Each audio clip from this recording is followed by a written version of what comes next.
C'est jamais une journée comme on s'y attend, quoi. C'est toujours très différent de ce que tu te dis, là ça va être cool, ou là je pense que ça va le faire, et en fait ça se fait pas bien du tout.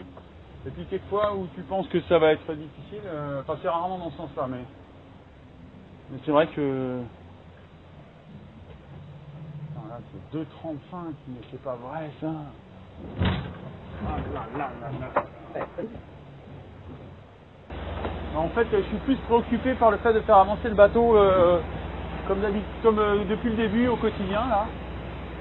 Et chose que j'arrive pas à très bien faire en ce moment. Donc pourtant je suis dessus, hein, je suis au réglage malgré qu'il fasse un froid bien piquant. Là ce matin il fait un petit peu moins froid.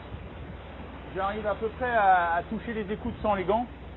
Mais cette nuit et toute la journée d'hier, c'était absolument impossible d'être sur le pont sans gants.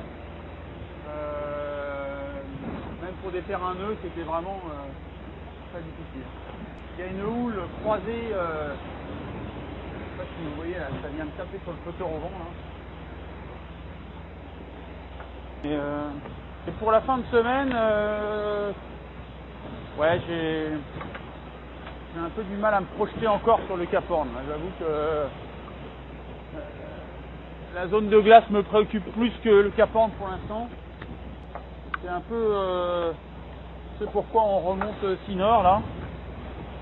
Et quand on aura passé cette glace, on commencera effectivement à réfléchir à la manière dont on va aborder le Cap Horn qui est toujours un moment délicat. C'est à chaque fois un passage, encore une fois, délicat, majestueux, hein, grandiose, puis surtout de délivrance totale. Hein. On vient dans ces contrées-là, mais on est tellement content d'en sortir. Eux, ils sont en course, donc ils sont en régate contre d'autres, et ça, c'est le seul objectif pour eux, c'est d'être deux autres. Chose qu'ils ont fait de bout en bout, en s'arrêtant en plus au Brésil, donc ils se sont permis le luxe de faire un pit-stop au Brésil, de faire même un pit-stop en Nouvelle-Zélande. Et vous dire, ils maîtrisent et la machine, et leur vitesse, et la météo, et la totale. Jean-Pierre, en plus, c'est un récidiviste, il a déjà gagné la dernière Barcelona, il a gagné 3 Jacques Vabre, je crois. Donc c'est vraiment un spécialiste du double. C'est manifestement quelqu'un qui aime l'équipage, hein, qui s'entend bien avec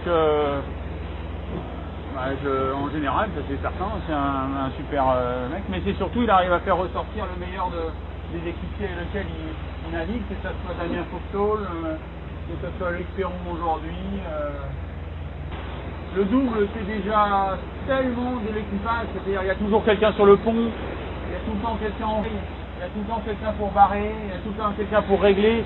Donc le bateau il est à 100% tout le temps. Et le stress c'est rien à voir. Une fois que vous allez à l'intérieur et que vous voulez manger, dormir, vivre normalement, ben, il y a quelqu'un dehors. Donc vous n'avez aucun doute sur le fait que le bateau est assuré, quoi. Il n'y a pas de problème. Alors qu'en solitaire, vous avez toujours ce stress que dès que vous fermez un œil, vous avez le dos tourné. Eh bien, le pire peut arriver, quoi.